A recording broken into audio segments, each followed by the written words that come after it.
دوستان عزیز، سورۃ یوسف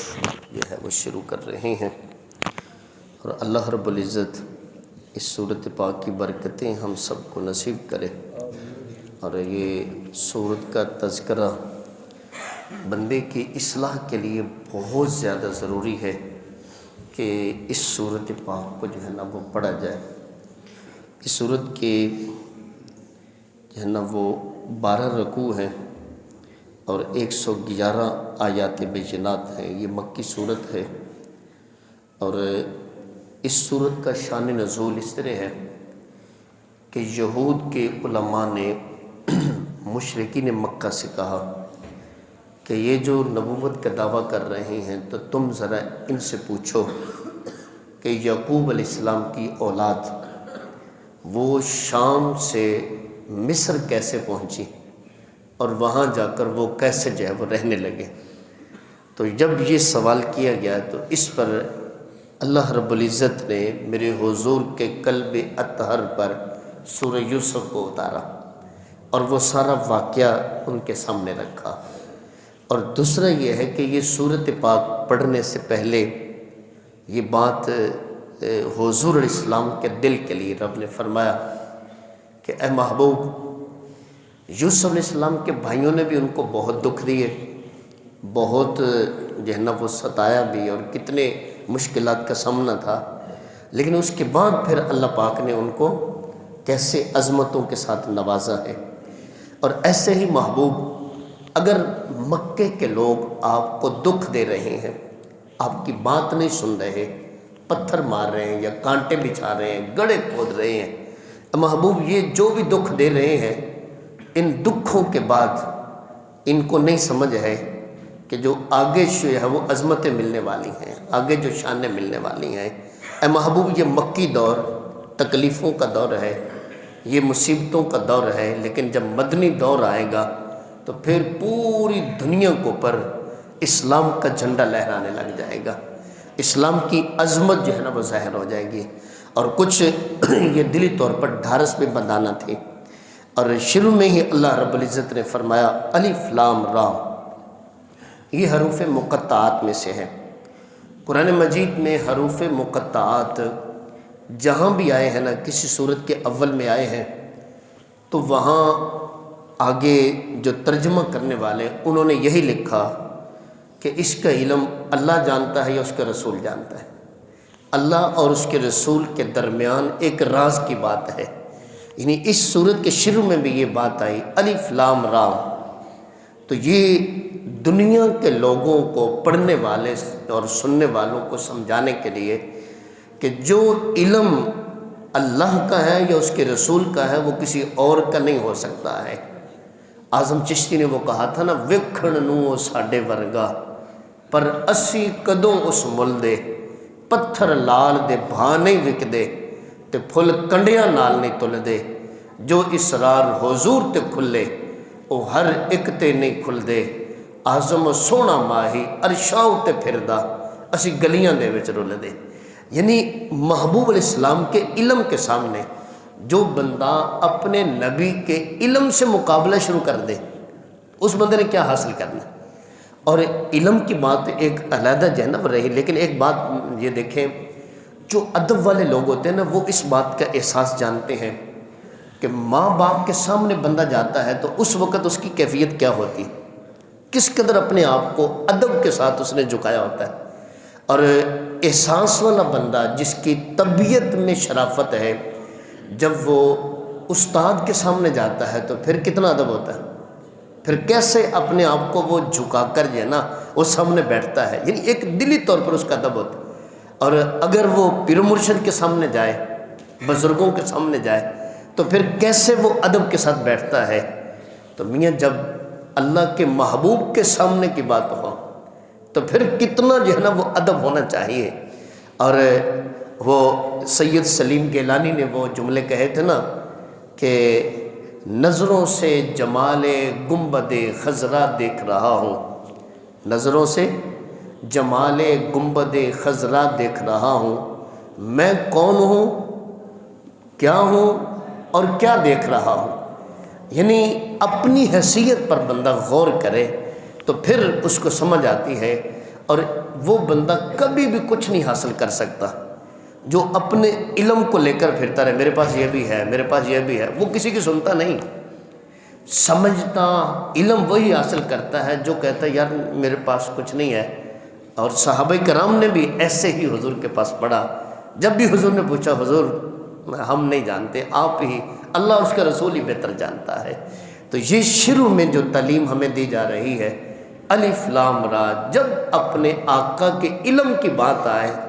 تو اس وقت کبھی یہ نہ سوچنا کہ مجھے پتہ ہے، میں جانتا ہوں، ہمارا علم کچھ بھی نہیں ہے۔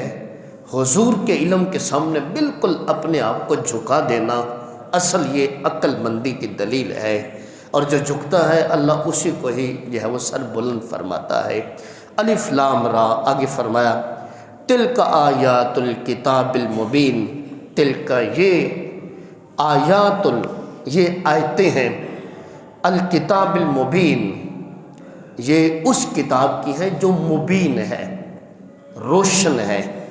یعنی ہر بیان کو کھول کھول کے بیان کر دیا۔ قرآن مجید آنے کے بعد کوئی بندہ یہ نہیں کہہ سکتا کہ مجھے اس مسئلے کی سمجھ نہیں آئی، یہ ہر چیز کھول کر بیان کر دی، بلکہ یہ ایسی روشن کتاب ہے جو بھی اس کتاب کو پڑھتا ہے اس کا سینہ روشن ہو جاتا ہے، اس کی زندگی بھی روشن ہو جاتی ہے، اس کی قبر اور حشر اور آخرت بھی اس کی روشن ہو جاتی ہے۔ یہ کتاب کی شان ہے۔ جو بھی اس کتاب کے ساتھ جڑا ہے، یہ نہیں ہے کہ اس کتاب کے پاس آئے، اس کتاب سے محبت کرے تو اس کو کچھ نہ ملے، وہ خالی کورا پھرتا رہے، نہیں، بلکہ اس کتاب کی شان ہے۔ باقی جتنے بھی کتابیں پڑھ لینا تو وہ کتابیں یہیں جو ہے نا وہ ہوتی ہیں۔ اور بلکہ ایک بڑی اچھی بات ایک دوست انہوں نے لکھی کہ سکول جو بچے جاتے ہیں نا، انہوں نے بیگ پیچھے ڈالا ہوتا ہے، کمر کے پیچھے، اور جو مدرسے میں پڑھنے آتے ہیں انہوں نے قرآن مجید پکڑا ہو، قاعدہ پکڑا تو وہ آگے ایسے لگا کر سینے کے ساتھ لگا کر آتے ہیں۔ تو اس کا سادہ سا مطلب یہ ہے کہ وہ جو ظاہری علوم ہیں دنیاوی، وہ سارے پیچھے رہ جانے والے، آگے جا کر کام آنے والا علم تو یہ ہے، یہ قرآن جو ہے نا وہ آگے جا کر کام آنے۔ تو یہ صبح سویرے یہ قرآن مجید کو ہم سامنے کھول کر یہ سورہ یوسف کا تذکرہ اس لیے کر رہے ہیں تاکہ قرآن کی زیارت بھی ہوگی، یعنی قرآن کو پڑھنا بھی ثواب ہے، ایک ایک جو ہے نا وہ حرف پر 10 نیکیاں جو ہے نا وہ ملتی ہیں، اور اس کے ساتھ اس قرآن کو دیکھنا بھی کمال ہے۔ قرآن مجید کی زیارت کرنا، یہ بھی بزرگوں نے لکھا کہ جس شخص کا جی چاہے کہ میں حضور کا دیدار کروں تو وہ قرآن کھول کے بیٹھ جائے، اور قرآن کو دیکھنا ایسے ہی ہے کہ جیسے حضور کے جلوے کی زیارت ہو رہی ہے۔ اور اسی کی ظہوری نالے ساڈا کی بیان ہے، ساریاں تو وڈا نات خاں تے قرآن ہے، صورتاں سپارے رنگ نبی دے جمال دا، لب کے لے آواں کتھوں سونا تیرے نال دا۔ تو یہ میرے حضور کی عظمتوں کا بیان، حضور کے علم کے تذکرے ہو رہے ہیں۔ فرمایا آیات الکتاب المبین، یہ روشن کتاب کی آیتیں ہیں، اور یہ کتاب روشن ہے تو جس سینہ پاک پر کتاب اتری ہے وہ سینہ کتنا روشن ہے، جس سینے کی روشنی کے ساتھ پوری کائنات 14 طبق روشن ہو گئے ہیں، اس سینے کی عظمت کا اندازہ کون لگا سکتا ہے۔ تو علماء نے لکھا یہ قرآن مجید چونکہ میرے آقا کے دل پر اترا ہے نا، حضور کے قلب مبارک پر قرآن اترا ہے، جو قرآن محبت سے پڑھتا ہے، باادب ہو کر قرآن کو پڑھتا ہے، اس کا تعلق بھی حضور کے دل کے ساتھ ہو جاتا ہے، حضور کے دل کے اندر اس کی محبت جو ہے نا وہ آتی ہے، حضور نظر کرم فرماتے ہیں۔ تو اس سے نیت کے ساتھ قرآن پڑھیں گے، اللہ بھی راضی ہوگا، اس کا محبوب بھی راضی ہوگا۔ تو یہ کھول کھول کے بیان کر دینے والی یہ کتاب ہے۔ آگے فرمایا انا انزلناہ، اور بے شک ہم نے اس کو اتارا ہے، قرآناً، اس قرآن کو، عربیًا، عربی کے اندر، یہ قرآن عربی زبان کے اندر اترا ہے، لعلکم تاکلون، تاکہ تم سمجھ سکو۔ وہ جو لوگ آئے تھے سوال کرنے، یہود آئے یا مشرکین مکہ آئے حضور سے یہ سوال پوچھنے کہ یعقوب علیہ السلام کی اولاد اور وہ کیسے مصر چلے گئے، تو ان کے لیے رب نے فرمایا کہ تمہاری زبان، چونکہ عرب کے رہنے والے تھے وہ یہودی بھی عربی بولتے تھے، عربی جانتے تھے، تو اللہ نے فرمایا ہم نے یہاں قرآن عربی میں اتارا ہے تاکہ تمہارا کوئی گلہ نہ رہے، تم یہ نہ کہو جی ہمیں تو سمجھ نہیں آئی، وہ تو کسی اور زبان میں تھا، تو رب نے فرمایا کہ ہم نے عربی زبان میں اتارا ہے۔ اور یہ بھی ذہن میں رکھیں کہ میرے حضور صرف عربی کے محتاج نہیں ہیں کہ حضور کو صرف عربی آتی ہے، کسی کا ذہن ہو نا کہ حضور صرف عربی جانتے، نہیں، میرے آقا ہر بولی جانتے، کائنات کی ہر چیز کے لیے حضور رسول بن کر آئے ہیں۔ دیکھو نا، اب کوئی بندہ پنجابی میں جا کر دکھڑا سناتا ہے، کوئی فارسی میں سناتا ہے، کوئی عربی میں، کوئی انگریزی میں جا کر سناتا ہے، تو حضور جانتے ہیں کہ نہیں جانتے؟ حضور اس کے سلام کو، اس کی باتوں کو حضور سن رہے ہیں، جواب بھی مل رہا ہے، تو میرے آقا ہر زبان کو جانتے ہیں۔ یہ عربی زبان اللہ اس لیے فرما رہا ہے کہ تمہاری عقل چونکہ اتنی ہے، تم صرف عربی جانتے ہو، تو اس لیے قرآن عربی میں اتار دیا ہے کہ تاکہ تمہیں اس بات کی سمجھ آئے۔ آگے فرمایا لعلکم تعقلون، تاکہ تم سمجھ سکو۔